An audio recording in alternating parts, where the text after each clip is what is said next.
Station પર મચી ગયો છે હંગામો, જે કે માનસિક અસ્થિર વ્યક્તિએ હંગામો કર્યા હોવાની વિગતો મળી રહી છે। એણે ટ્રેન પર ચડીને ધમાલ મચાવી હતી। માનસિક વ્યક્તિ ઇલેક્ટ્રિક વાયર પકડવાનો પણ પ્રયત્ન કરી રહ્યો હતો। આ દ્રશ્યોમાં આપ જોઈ રહ્યા છો। રેલવે પોલીસે જોકે મહા મહેનતે આ વ્યક્તિનો જીવ બચાવ્યો। ઇલેક્ટ્રિક સપ્લાય બંધ કરીને તેમણે આ યુવકને બચાવી લીધો હતો। ઇલેક્ટ્રિક સપ્લાય બંધ કરતા 7 ટ્રેનો મોડી પડી હતી। 7 ટ્રેનો 45 મિનિટ સુધી મોડી પડી। तो आप क्या कहते थे? दिमाग से सही नहीं था, ऐसे हमारी जो सेंटिंग इंजन है उसके ऊपर चढ़े।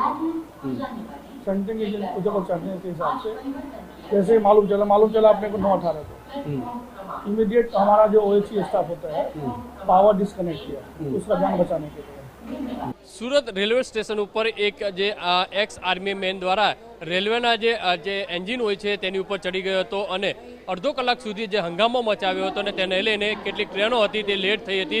અત્યારે સુરત રેલવે સ્ટેશન ઉપર જે ટ્રેનો હતી તે લેટ થવાના કારણે ઘણા મુસાફરોને મુશ્કેલીનો જે સામનો છે તે કરવો પડ્યો હતો। આરપીએફ અને રેલવેના અધિકારીઓ દ્વારા આ યુવકને જે સમજાવી અને નીચે ઉતારવામાં આવ્યો હતો અને તેને હાલમાં રેલવે પોલીસ દ્વારા તેની ધરપકડ કરવામાં આવી છે અને કાયદેસરની કાર્યવાહી હાથ ધરવામાં આવી છે। ક્યાંથી આવો છો તમે? કેટલી ટ્રેન લેટ છે? કચ્છથી આવીએ છીએ। કલાક લેટ છે। કલાક ટ્રેન લેટ છે। શું મેસેજ આપ્યા હતું કઈ ખબર? નહીં, કાંઈ મેસેજ નથી અમને, કોઈ ઇન્ફોર્મેશન નથી અમારી પાસે। કલાક ટ્રેન લેટ પડી તો કલાક લેટ છે।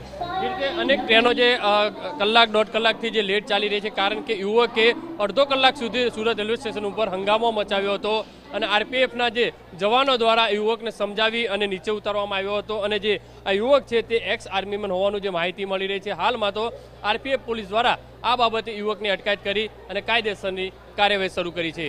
કેમેરામેન સંજય ચંડેલ સાથે બલદેવ સુથાર, TV9 સુરત।